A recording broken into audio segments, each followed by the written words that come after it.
Selling a house in probate doesn't have to drain your wallet. Today, we're going to give you 7 proven steps to selling your house in probate and saving money during the process. This is how to save money when selling a house in probate. Let's go.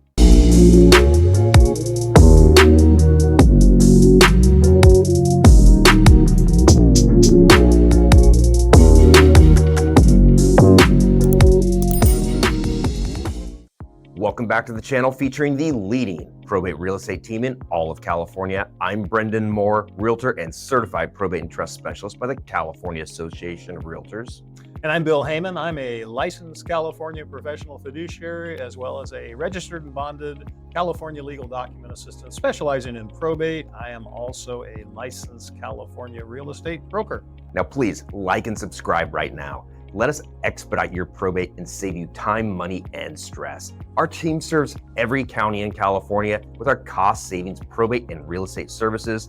If you're selling property in California, you may qualify even if you've already started probate. Contact us. Our details are in the About section. We would love to hear from you.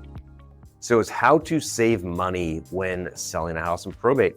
Every estate wants to save some money. So let's get into our 7 tips here. Absolutely. Yeah, so, one thing that I think that people really need to do is, when they first start the probate process, hire the right legal professional.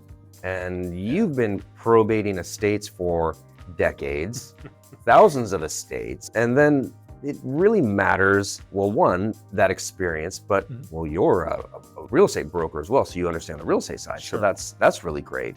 People have 2 different options, or I guess 3 different options. Right, yeah. They could hire an attorney. Yep.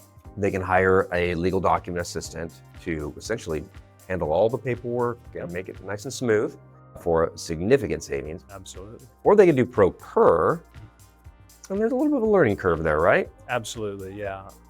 No, you're right. There are 3 ways that you can get the probate done. The first thing that most people think about is, if they're trying to save money, is doing it themselves. And at first that can seem like a great idea, but filing a probate is actually easy because you don't even have to fill out the paperwork correctly. You could just sign your name to the petition and file it, and the court will take it. But you will soon realize that you're probably in a lot deeper than you thought, and you're going to be looking for help pretty quick. The other way you can do it is you can certainly hire someone like me. As you know, I'm a licensed California professional fiduciary and a registered and bonded legal document assistant. I do probate work for uncontested estates at far, far less than what attorneys charge. An uncontested case simply meaning that nobody wants to fight. Everybody is agreeable. You just need to get the paperwork through the system and get the probate done. Unfortunately, if you have heirs or beneficiaries that are fighting, you are going to need an attorney in that case, and I'm not the one that you should be calling. But hopefully everybody's agreeable and you can give me a call and I can save you money. The third way is hire an attorney, which is fine. If you want to hire an attorney, that's great. You will pay the maximum amount that probate can cost by doing that, but some people can't sleep at night unless they know that they've hired an attorney, and I get it. But if you do want to save significant money, giving me a call and allowing me to probate your uncontested matter can really save you a ton. Yeah, and you do them all over California. And to kind of reiterate, DIY probate, it seems like it would save you a lot of money, but we've seen so many times where they falter. They end up hiring somebody anyways. They end up spending time, money, and become very stressed out. So it's not always the cheapest way. So I'd say you want to save some money, give Bill a call, legal document assistant. Now, hiring a realtor, hiring the right realtor. That's the next one. And yeah, hiring the right realtor is very important. I know you have some good thoughts on that. Oh, sure, because I'm a realtor and right. a certified probate and trust specialist. I've done many probate sales, and I see all the mistakes that even buyer's agents make on offers when submitting them to me. I've seen thousands of offers, and there's so many mistakes that come in. And then I've talked with other agents who are in probate sales or they're doing a probate sale and maybe they don't really know exactly what's going on. And that's not everybody, but that's that can be a big problem, and that can cause delays. That can cause long delays. You could end up finding yourself in court for some of these things that can happen if you don't hire the right realtor for probate. And I was just going to say, you and I have dealt with, I'm thinking of one particular probate client and sale that we dealt with where that probate had been going on for, it was 10 years plus when they came to us. oh, I believe I know what you're talking about. Yes. Yeah. 10 years plus. Yeah. Gosh. Yes. Yeah. And that was unfortunately because they just didn't hire the right probate professional to get started for them. Yeah. But Yep. I think another thing though too, something to consider is, and you can comment on this, is pricing the home correctly. That's important, isn't it? Yes, it really is, because what happens, and it's just really human nature that people probably don't really realize, because I've had this conversation a lot. If you overprice a house, you're just going to sit on the market usually.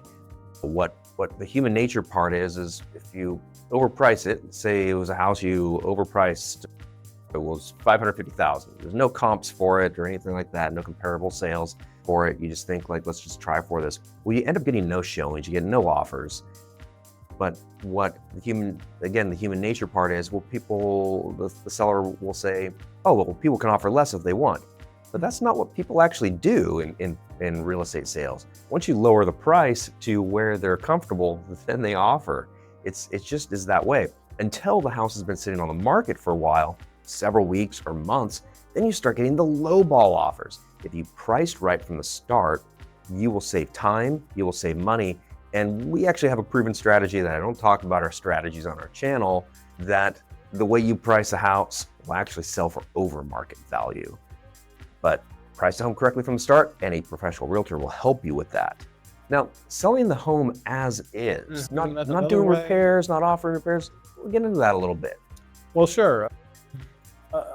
A lot of people think, well, I shouldn't say a lot of people, but there are some people who think that, gosh, I've got to put a lot of money into this house and get it fixed up, because I think you'd agree, Brendan, that most of the probate homes that we're involved with, and most probate homes in general, tend to fall more towards the side of being a fixer home, because it's pretty common for, as we all get older, we don't have the energy that we had. There's a lot of deferred maintenance to our homes and things like that. So many probate homes tend to be fixers. And people need to realize that you don't have to put a lot of money into the home. You can sell the home truly as is. And I think because it's a probate home, and you can certainly add to this, what's it more likely for buyers to think about buying a probate home? Are they more inclined to think as is okay? I'm not going to necessarily ask for all these fixes and credits and all that. Yeah, it is more likely for a buyer to think that, and a lot of that is because of the communication with your professional realtor to the other agent, buyer's agent. There's notes that we can put in there, and they will often understand why it's an as-is sale. The estate doesn't have funds to do this. Several layers involved. There's so many reasons why. So yeah, usually, they may be looking at a house right across the street that is a traditional sale, and then this one, they're more likely to ask for repairs on the traditional sale across the street than they are the probate sale, simply because of the probate status. What about how important, or does it make a difference as to how fast you get a home on the market? I think it does. Yeah. And the main reason is because of holding costs. And well, maintenance is one of those holding costs. So when a house is just sitting there, it's one of the reasons why we see more as-is sales and probates, because the house has been sitting there for a while and there's deferred maintenance and it's deteriorating over time. So get the house on the market faster. One is going to keep the house looking better and it'll sell for more, or you don't have repairs that you feel like you want to do or need to do.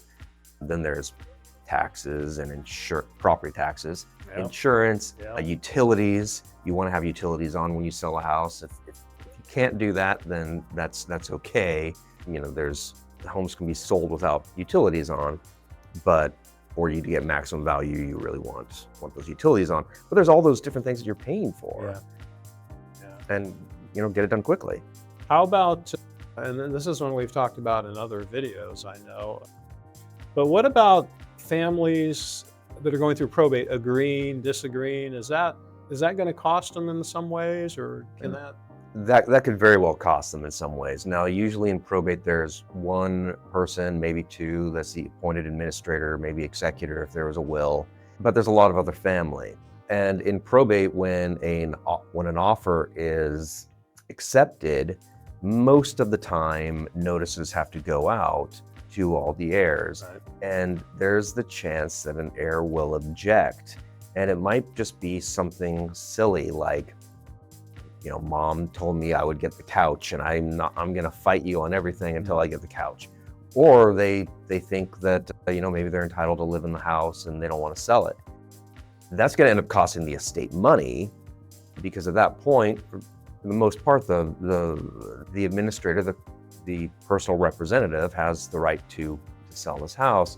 So you're gonna end up delaying a lot and Just maybe to lose the kind of, buyer. oh yeah, and just to kind of piggyback on that, what you're talking about, you and I had one, I'll just say it was in Oakland, California, years ago, where we had the sale all lined up, ready to go, and at the last minute, one of the heirs who was living in the home simply refused to leave. He wouldn't leave. So we lost the buyer, lost the sale, and it's probably a year later, after the administrator of the estate had to hire an attorney to fight to get this heir out of the house. They ended up selling the house finally a year and a half later. We were not involved in that at that point, but they ended up selling it for, I think, 30 or 40,000 less than the offer we had brought in. So that is a prime example of a family being disagreeable, and it cost them, all the heirs, an additional $30,000-$40,000. Yeah, it was the loss of the price of the house, the time, any sort of maintenance or anything like that, Sure. but also the legal fees involved. I was just going to say there was pretty extensive attorney's fees involved that the attorney charged to have to maneuver through that disagreeable situation.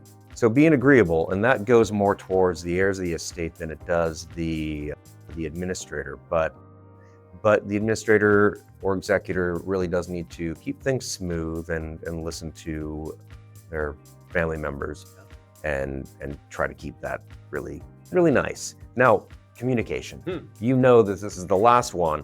Communicate well. This will save you money when selling a house in probate. And what are some of those reasons, Bill? Oh my gosh. Well, communication is so important, especially between your realtor who knows probate and the probate professional.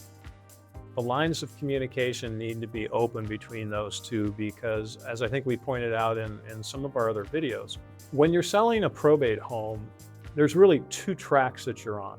You're on a real estate track. There's real estate documentation and things that need to get done. And you're also on a probate track, things that need to get done. And both of those tracks have to meet at close of escrow.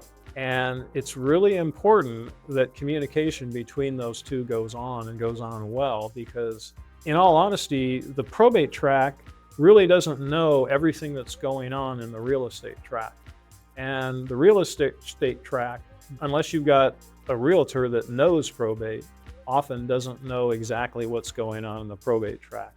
So if you can get the communication between those two tracks just right, you're going to save money and you're going to have a super smooth transaction. If the communication is not good, you're going to end up with delays in the probate sale. You're going to end up with possibly losing the buyer because of the delays. So it's so important. I can't emphasize. It is incredibly important, and it's an underappreciated piece that needs to be included in this particular list. Absolutely. Now, I'm going to sum up this list, but what I want you to do is I want you to grab a pen and a paper and just write down each of the 7 items, all right? Because to sum it up, who you hire matters. And number 1, how to save money when selling a house in probate. Hire the right legal professional. And I highly recommend you give Bill a call. Our information is on the channel. Number 2, hire the right realtor. I would love to be a realtor, but if I'm nowhere near you. I work within 2 hours of Sacramento. Still give me a call. I know realtors in every single county in California who specialize in probate, and I can help expedite the process. Number 3, price the home correctly from the start. Number 4, selling the home as is. It's not a bad idea if you want to save some money. 5, get the home on the market fast. 6, be agreeable. 7, communicate well. Now, please call us to expedite the process and save you money and make it as smooth as possible for you. Thank you for watching. Please make sure to like and subscribe. We have so many tips for you. And please watch this next video. It's called How to Hire a Probate Realtor. I give several interview questions in that with the appropriate answers when you are trying to hire your professional.